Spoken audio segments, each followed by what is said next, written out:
welcome to another fantastimological, brilliantly, amazingly wonderful episode of the 1 Year No Beer podcast. How come I get to describe it like that? Why don't you tell me what you think of the episode? Send us an email, info@oneyearnobeer.com, and tell me what you think of the podcast. I'd love to hear your thoughts. Thank you for listening. Okay, so today I am joined by me. Yes, we produced a bit of a webinar, and that webinar was to help people understand where our thinking is going behind these core drivers of behavior and what you can do about it, okay? And when we first put out the webinar, it got huge response. Lots of wonderful people said it really helped them, and so we decided to put it out onto the podcast for all of you to listen. I hope you enjoy this episode. I would highly recommend grabbing a pen and paper. I would highly recommend being somewhere you can take a note or think about it. I hope I make you think about some things in your life, wherever you are in your journey. These are some of the core things to really consider, especially if alcohol is showing up for you. But if any compulsive behavior is showing up for you, then these are the things that we need to look at. Okay, my voice is going to change because this is recorded differently from the other one. Okay, let's jump into some of the science. Good evening, good afternoon, good morning, wherever you are in the world. Thank you so much for joining. If you are joining live, if you're watching the recording, thank you for watching the recording. Yeah, it's been a whole year since we launched Complete Control. And so in celebration of that, what we wanted to do is really give everyone some insights into the learnings that we have made over this last 8 years of running OYNB, and try and help as many people as possible on this wonderful journey. And I think in line with that, where we should start is this idea of progress and moving forwards, and how different this is to an awful lot of what is out there. Without further ado, welcome, and let's start with this big question. What is progress? Well, progress, just like this wonderful journey that we are all on, is a journey. It's a journey. It's a journey of self-discovery. It's a journey of self-development. It's a journey of trying to understand all of these things and these factors about ourselves, our past, our present, our existence on the planet, and why this thing, alcohol, or any other thing, insert behavior, shows up.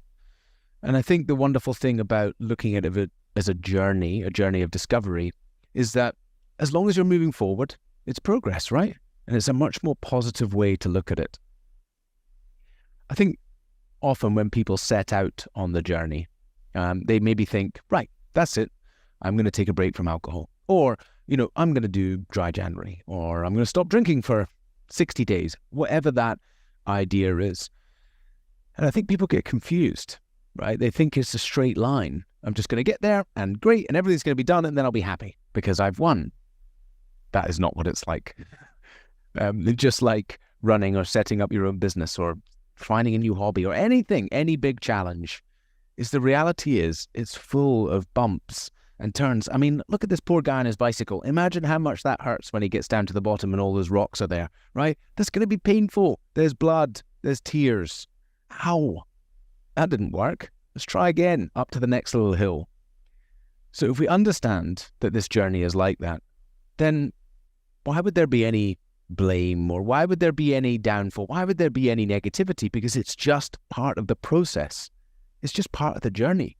And we've just got to go through these things and understanding, even in the moment, that these are part of the journey. I think when you look at what is traditionally out there, and certainly this is starting to move on, it's all a bit black and white.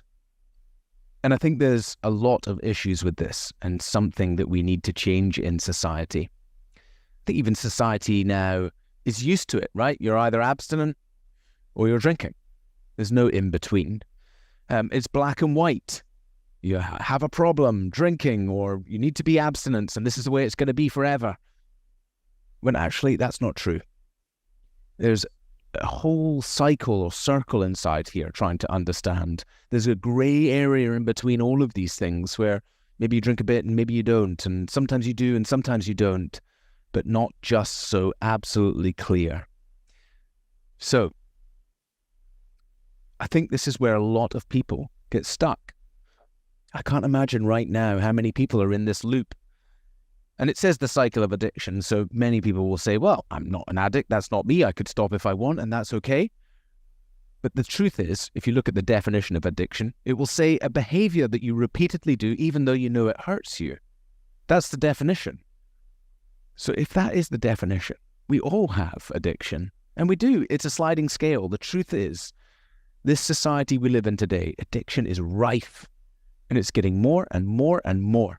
The things are getting more addictive. And the need, the desire to numb out is getting greater and greater. And so we have to counteract that. But if you look at this cycle, right? Drinking too much. Oh, I'm drinking too much. I'm full of blame, shame, guilt. What's wrong with me? I try to stop. Okay, I'm going to take a challenge. Using white knuckle. I'm going to get myself through this. And I see this all the time. Successful people, entrepreneurs, people, they can, of course, apply huge amounts of self-discipline, self-worth, and things like that they have in bucket loads to this idea of stopping drinking. So, of course, they can go through a period of stopping. No problem. They can apply those tools, which is in that element of white-knuckling it. They feel good. They get some change. This is what happened for me. And the next minute, they slip up or reset. In the big bad world out there, they might call it relapse. And that comes again with this blame, shame, guilt, drinking too much, try to stop, loop, loop, loop.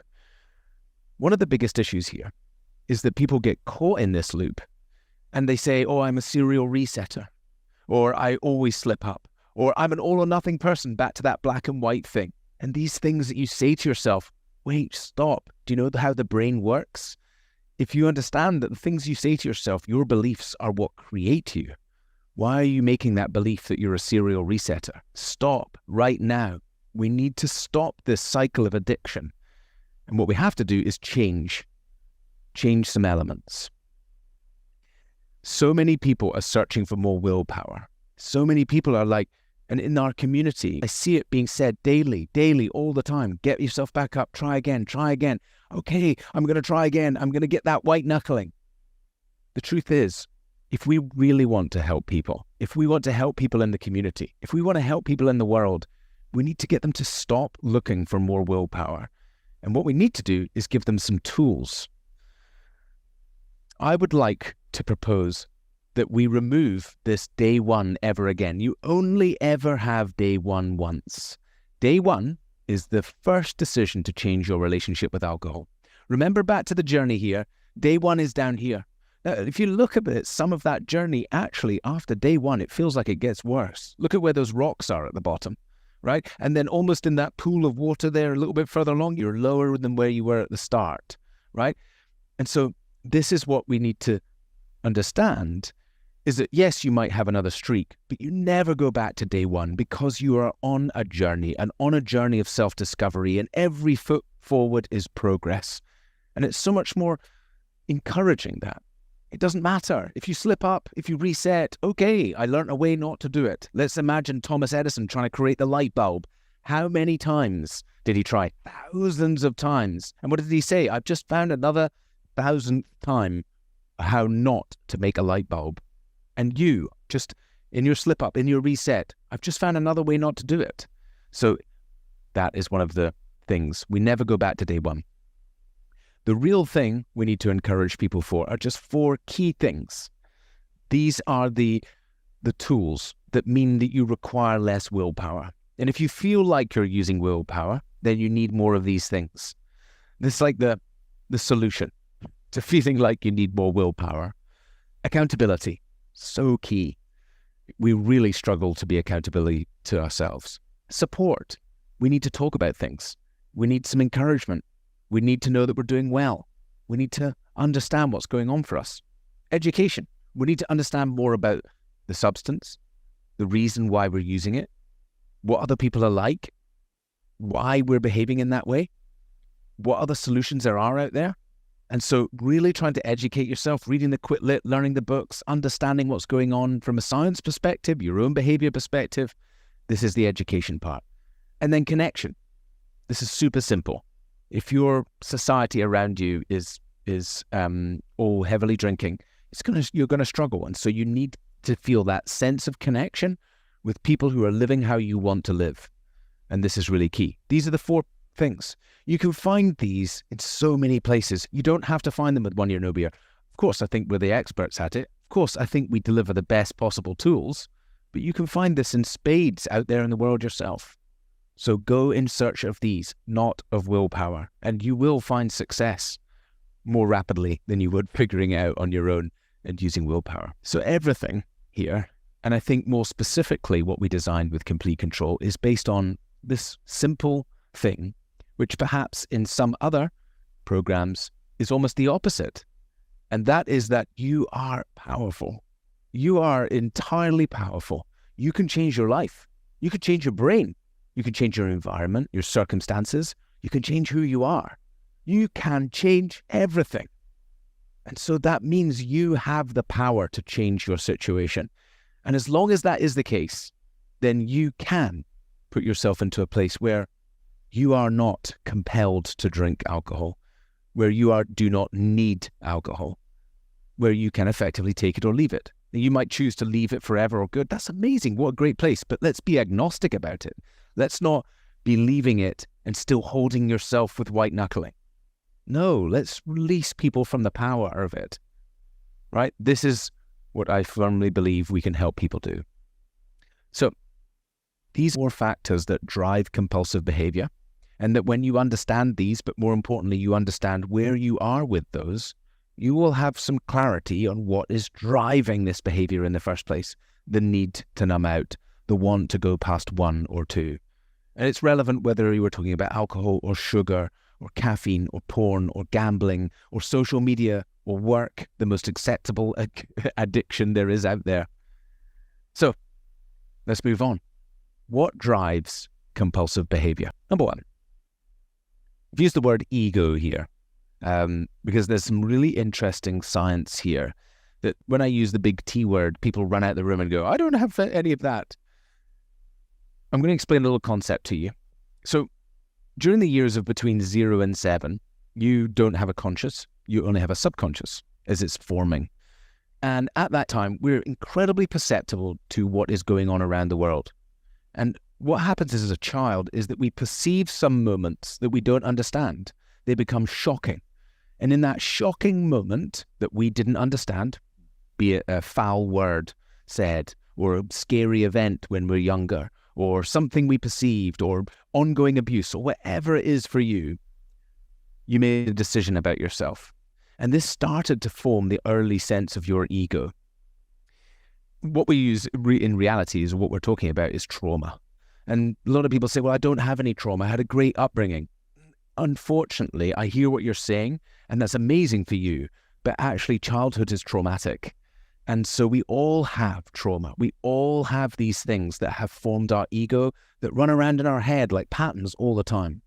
The thing that you discover is that we actually run on autopilot almost every day. How we interact on our relationships, how we interact in our businesses, in our careers, are based on our ego. And our ego is based on the things that happen to us, most likely. Of course, there are subsequent events that can affect that, but these events that happen between 0 and 7. When I discovered this and found it out for myself, I was so utterly gobsmacked and shocked. I found some simple memories through the help of support and coaching that I understood were running around and creating patterns every day in how I built a business and how I showed up. And you know what was even more powerful? Is that once I found out what those were, I could choose to act differently. And that is what's so powerful about this.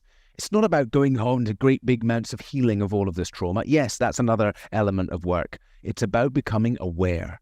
And when you become aware, you can consciously choose a different path. It's so powerful. So much of this drives our compulsive behavior. A huge proportion of our desire to numb out comes from these past experiences. And this is why my encouragement to all of you is do the work, right? These 12 are the work for sure, but this is such a core one.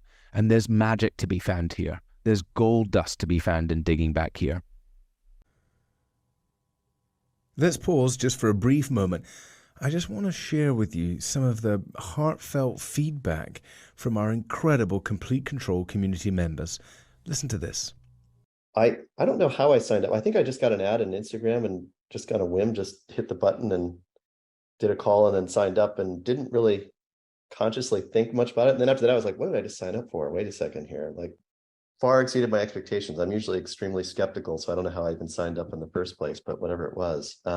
So it's just amazing how like the transformation that I've seen, and even the drinking part is just kind of it was the Achilles heel, but it's kind of just the superficial problem. And it's like, once I kind of clear that up, there's so much more possibility. And the exploration discussions with Gary, with Candace have just been so powerful, and they both kind of focus on a different area. And then with Glenn kind of looking at my data, and with my cohorts or classmates, or it's just been everything has just been so powerful and kind of supportive of completing the whole picture of how I do this.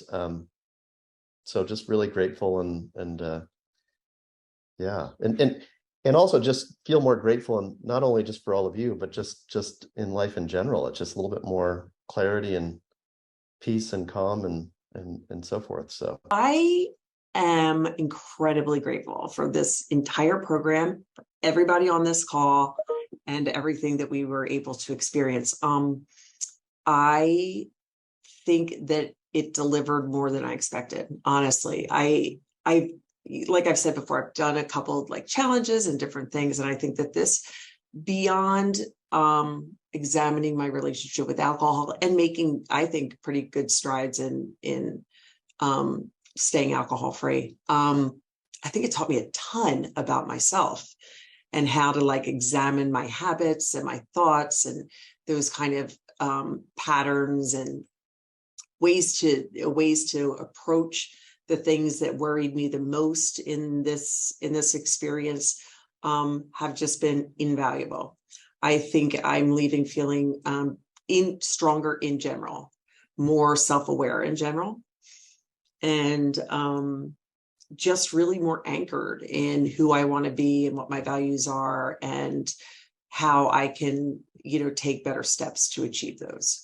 So it's been fantastic for me. And then again, our team, I really appreciate all the feedback and support from every single person on this call, but my cohort as well. It's been great.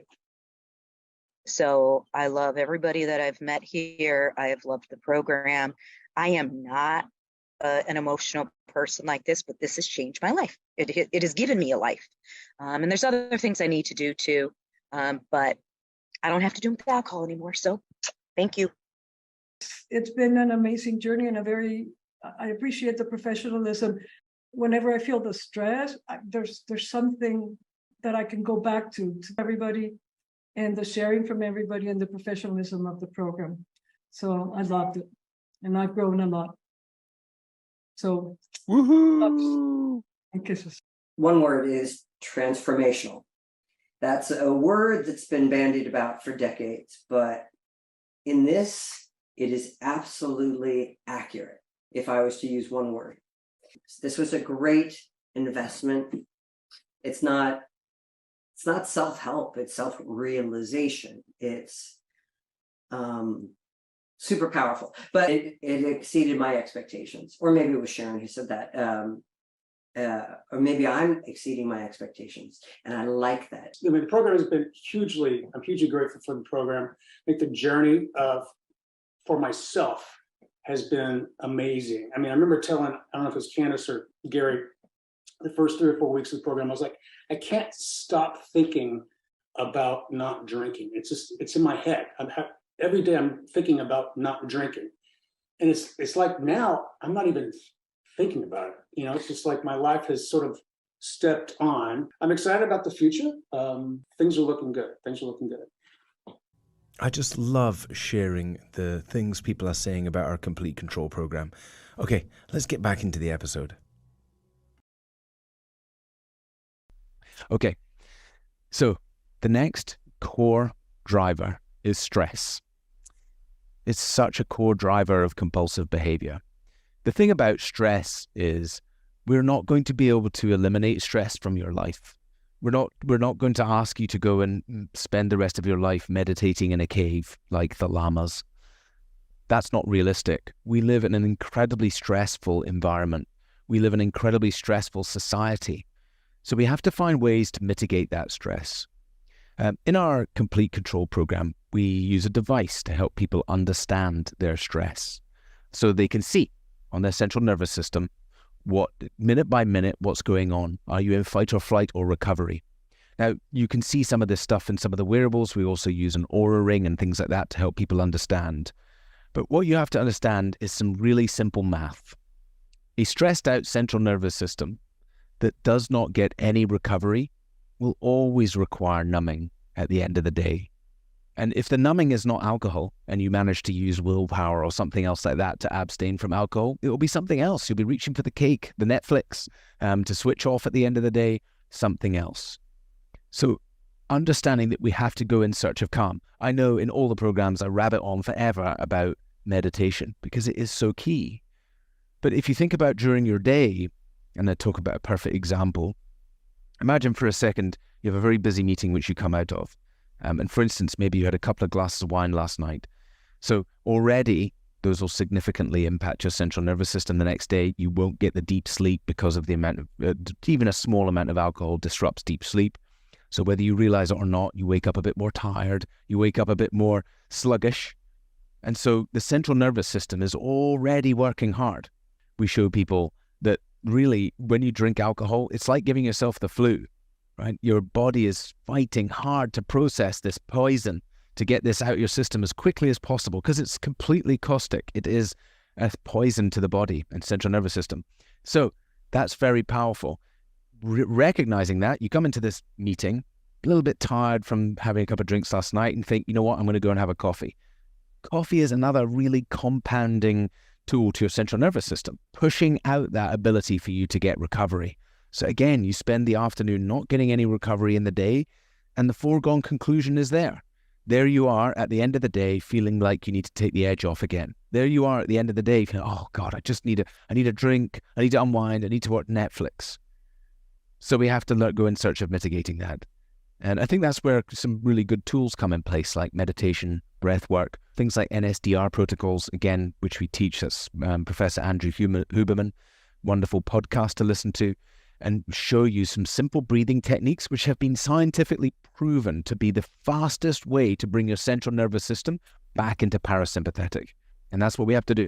We have to find ways as often as we can to get ourselves back into parasympathetic. So, stress, a major causer of compulsive behavior, but not just about understanding your stress or how stressed you are. You're going to go through life some period where stress is. Understanding more that of these 12 factors, if all of them are in a bad state, you're going to really struggle. You're going to want to drink and drink often. If sometimes stress is really out of factor, then let's make sure the others are in balance. Let's make sure we've got the work done in other areas because we know we go through these stress situations. And then most importantly, let's make sure that we've got the tools to deal with stress. Let's make sure that we're creating those good habits to handle it. So, relationships. I'm sure this goes without saying, but let's talk about your closest 3 to 5, depending on how big your family is more, but the closest relationships, the people you're closest to. If those relationships are bent out of shape or broken, then you will always desire numbing. Understanding that relationships is a core driver, then we need to do the work in order to mitigate that. Now, some people come onto the program or some people come and, relationships sometimes break down. And there's not much you can do about that. Yes, what you can do is change your perception and how you feel and create yourself more boundaries around it so it's less of a driver at the time. And I think that's usually where people need support. Relationships is really key. So getting into a place where these relationships are mitigated, or at least relationships are more harmonious, is going to set you up to be in that place where the desire for compulsive behavior is less. There's so much to do here. When I ask people sometimes the basics, like, what's your partner's love language? And they're like, what are you talking about? It just tells me one thing. I'm like, it means that you haven't even started reading the beginner books. You know, if I was to say to somebody, Think and Grow Rich, is it a good book? Or Stephen Covey, 7 Habits of Highly Effective People. Majority of people would go, yeah, you know, certainly business leaders, execs, people like that, mostly would go, yeah, good books, because they understand the concept of, in order to be successful in work or build a business or be successful, I have to study this stuff and understand. Well, why don't you do that in your marriage? Like, why don't you do that in your relationship? Why are you not investing in the business of your closest relationships? And I think one of the foundational books, like even if you Googled, I'm trying to understand my marriage better, that Gary Kelman, Love Language, would be right at the top. These are the things that I encourage you to do. By the way, if you don't know what I'm talking about with the love language, go to Love Language and fill it out. There's a wonderful survey. He's done a great job of the quiz now. Find out what your love language is. Find out what your partner's love language is. Start talking to your partner in their love language and watch massive change happen. So often people come in and they say, Ruari, this is great. I love all this stuff. It's so good. But you're talking about all of these things and they're way up here. I'm nowhere near that. I'm down here where my relationship's in the shit and I'm drinking too much. And what I say every time is, look, change doesn't come like, oh, I'm at the bottom of Everest and I need to get up to the top and we have this massive, great big journey to come. It's actually much more simple than that. Because when you start applying, right, some simple tools and techniques, some simple things, it's actually transformational for it. The perfect example is a relationship, right, where normally it's a communication breakdown. And the communication is broken down now. So now all you are in is just fighting over crap. Every time you say something, I'm going to argue. Every time you say something, it's got so petty and absolute bullshit. But when you crumble away from all the crap, inside, there's just somebody hurting and another person hurting. And they're both not getting something what they need. And they're not communicating properly to each other. And that when you get the communication going and you're like, well, I still love you and I still love you. And we both want a future together and we know what that is. Harmony goes. And then instead of it being like, oh my God, I'm slogging up the hill to Everest, it's actually like, hey, let's walk together on this wonderful journey of transformation because we've now started to figure some of this out. So that's how change and transformation happens. It feels like it's got so far to go, and that's what keeps us stuck. But actually, with the right tools and the right techniques, it's a much faster change. Okay, hopefully that was helpful. Connection. Connection is such a big one because this is like our connection to society around us. And this is how we interact with the wider group, our community, the people around us. The thing about drinking is it's so ingrained in society that so much of it now is linked subconsciously to your identity, your belief about yourself. We've spent decades becoming a certain type of drinker, becoming a certain brand, right? And you're like, oh, well, I'm this, I'm that. And people say I'm this, a whiskey drinker, a vodka drinker, a fast drinker, a short drinker, a party guy, a non-party guy, sit out drinking all wine all evening person, whatever it is. And so society has these expectations about us. And then when we try to change our relationship with alcohol, what we do is go, do you know what, guys, I've had enough of the way you're behaving. I'm going to go over here and be different like this. Well, our innate, very tribal way of being says that when we left the tribe, we died. We got eaten by that saber-toothed tiger. So everything about you is saying, well, hang on a minute, I'm trying to stop drinking, which is boring, dull, it's a challenge, I don't like it, and it's nothing like my whole tribe over here, and I'm trying to be somebody weird, and they're saying, what's wrong with you? Come back, have a drink, don't leave the tribe, it's unsafe over there, and we become more disconnected. And so many people are out there trying to do this, and then they're like, well, unless you're a sociopath, you can't be disconnected. So what happens is, we find the only way we have a sense of connection to ourselves and to others in society around us is to return back to the fold. And this is where we feel connected. Okay, I'm back with the tribe again. I feel good. I'm drinking again. But it's not really what you want. So this is why it's so key. It's so critical for you to build connections who are living how you want to live. And we do wonderful resources to help people with this, like the Facebook group, like the Slack community, so you can feel a sense of connection. But there's only so much connection you feel on reading messages on a Facebook group. The next level of connection for people is, hey, face-to-face, talking on video, talking in people. We run a group coaching program. We'll talk about that later, where you can at least get on and chat to other members and feel a deeper sense of connection. The connection aspect goes up hundreds of times when you're sitting talking with people on a Zoom call. And then if you can get together in real person, like meet some people like you who are trying to live like you locally and things like that, that is very powerful. It's like building your community that's living differently. Some of the things in here, so as an example, Jen and I love the CrossFit crew we have out here. And we went out recently for a bowling night for the CrossFit crew. And because they're all so health conscious, it was still an evening job, but not a single person was drinking alcohol. And it was great because we were socializing, we're having fun, we're bowling, there's lots of laughter, but nobody really wants to drink alcohol. And so it's easy for us, that sense of belonging, we're fully included, we're not discluded, we're totally connected. And yet alcohol's just not a part of it. And I know it might feel like, oh God, I just don't have anything like that around here. But I think go in search of the hobbies. Go in search of the people who are looking for dopamine in a healthy way. Also, that's going to be healthy for you, right? Is it climbing on a Friday night? Is it some kind of club, mountain biking in the morning on Saturdays, where you're feeling this connection with people, but it isn't centralized around alcohol?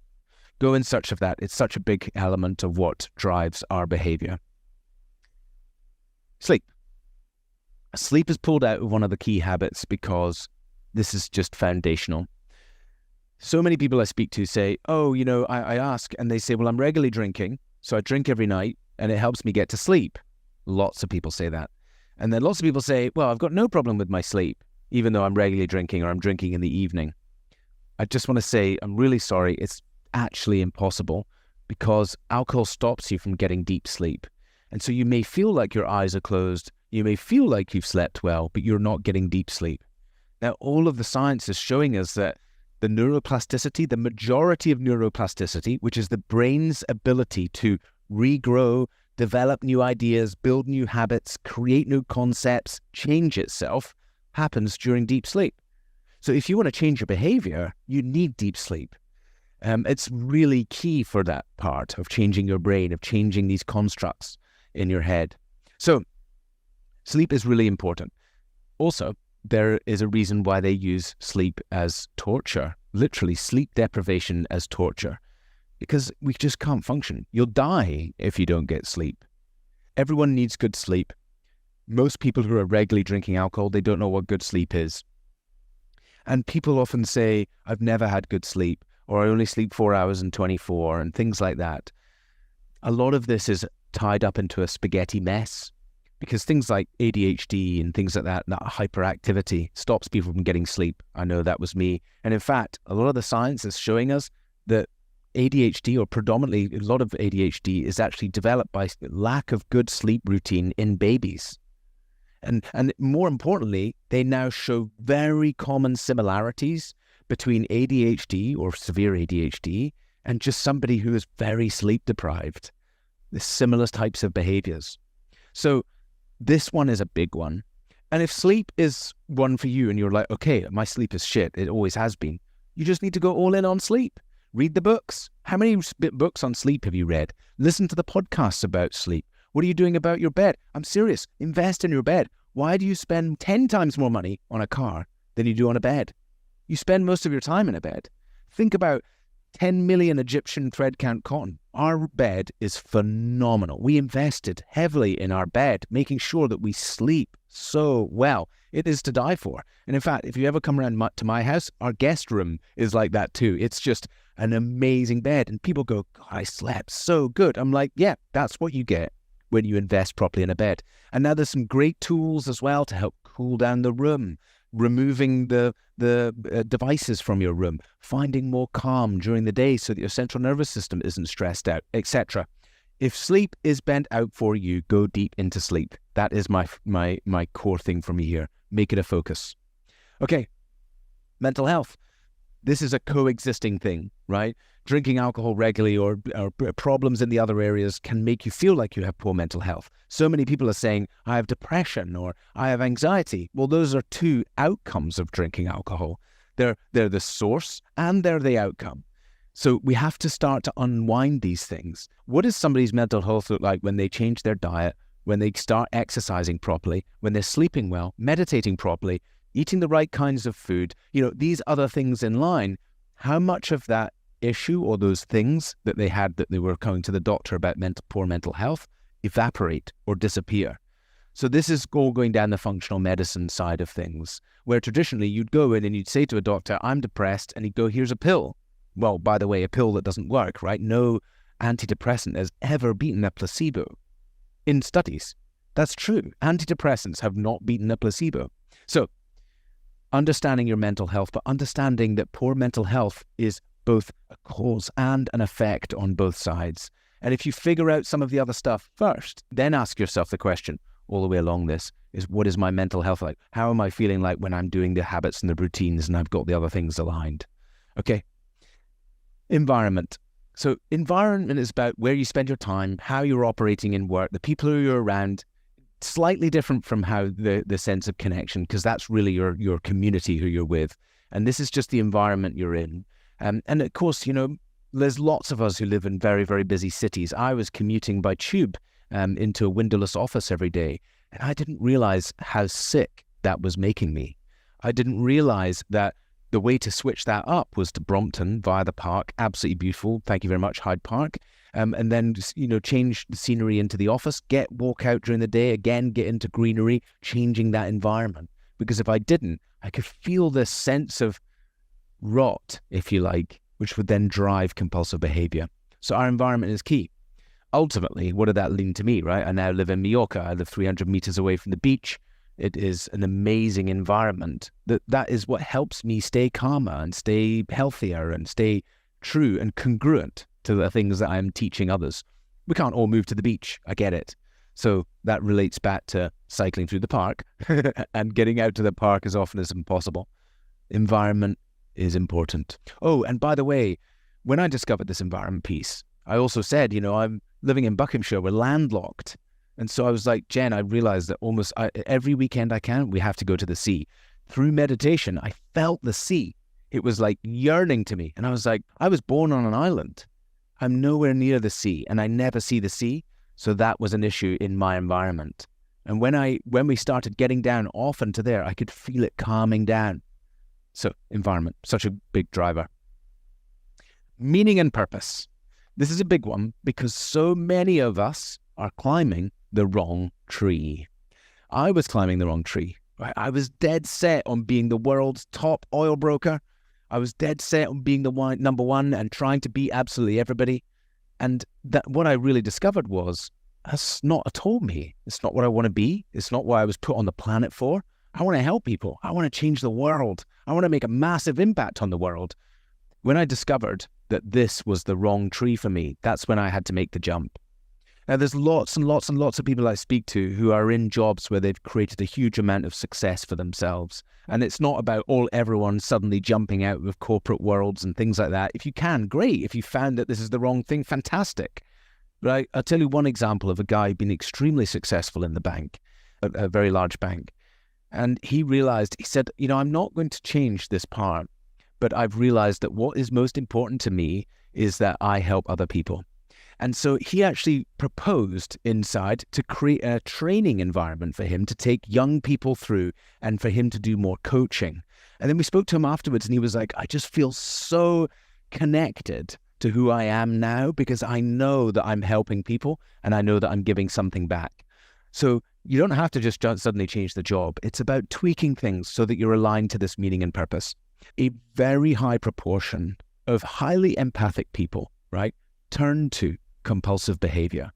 And this is because emotions, we're not taught how to deal with them. No one teaches us how to process our emotions. If you grew up in my age group or above, absolutely not. What? Emotions? Pack them down. Let's not talk about that, right? So we've been preconditioned with our emotions.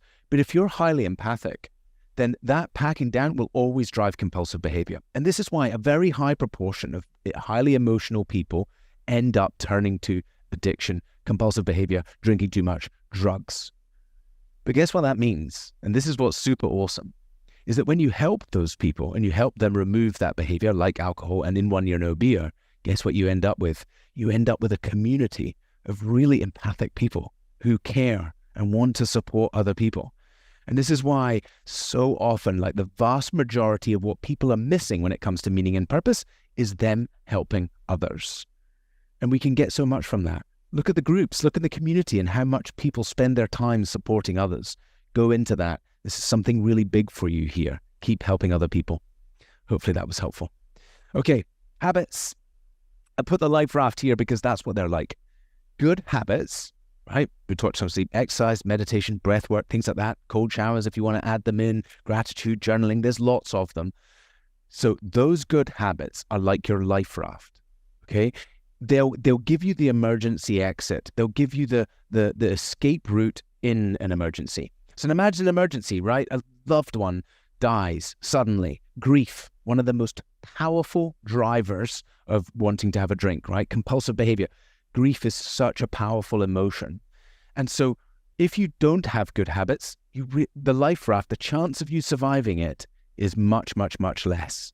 But if you do have your good habits and your habits are intact, then you've got this life raft, this chance of survival. Of course, a life raft doesn't guarantee that, right? And if the other factors are too great and all of those things and you haven't really done all the work, the life raft is still not going to save you. But good habits is really the life raft for preventing that compulsive behavior. Next, emotional regulation. We touched on that with grief, understanding your emotions, processing your emotions, crying your eyeballs out when you need to, being able to converse about describing your emotions. Tools like a wonderful, wonderful tool in CBT called focusing, which actually makes you create the image and the shape and the feeling of an emotion. And by doing that, you understand and are able to process it through your body greater. So this is something really powerful. I think almost every single presentation and things like that, I have to mention this, but I'm going to name drop it again. When I met the Dalai Lama, which is a great phrase, but when I met the Dalai Lama, what I got to understand is one of his greatest agendas, one of the big things that he pushes out into the world is that if we can teach our children to understand their emotions, then this is how we change society. Such a simple factor. And guess what? Kids don't do as we say. They do as we do. So it's up to you. It's up to you to lead by example, to go digging in there, understand these emotions, process them, communicate them, talk about them with your kids. That is how we will create massive change. This is what we want to break. We want to be done with this, the cycle of addiction, blame, shame, guilt, trying to stop, white-knuckling it, getting to that place of feeling good, slip up again, drink too much, blame, shame, guilt. Do not go in search of willpower. It's not what you need. Instead, find more of these tools, whether that's with us or with somebody else. However you go and find these tools, find them and apply them into your life. How can I get more accountability? How can I find some more support? Where can I learn more about what I'm trying to change? And how do I get connected to people who are doing that journey? These are the tools you need more of. So if you do that with 1 Year No Beer, well, we have 3 options. Challenge Plus, which is on top of the normal challenge we do, is a group coaching program.